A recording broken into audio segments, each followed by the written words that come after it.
कुटै। अब यो बुढाबुढीको ठाकठाक ठुकठुकको झगडा चाहिँ बाटा बसेर नगरौँ दाइ, बरु घरै गएर गर्दा हुन्छ। भोज आइहाल्यो।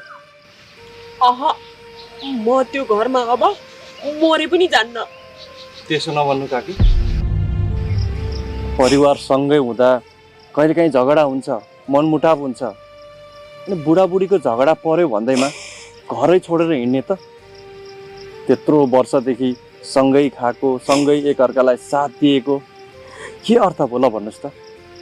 जीवन त फेरि शून्यमै पुग्यो नि त, होइन र? भालुलाई पुराण सुनाएर केही हुँदैन, यसको दिमागमा घुस्नु पर्यो नि। अलिअलि कुटेका हुन् र यिनले मलाई।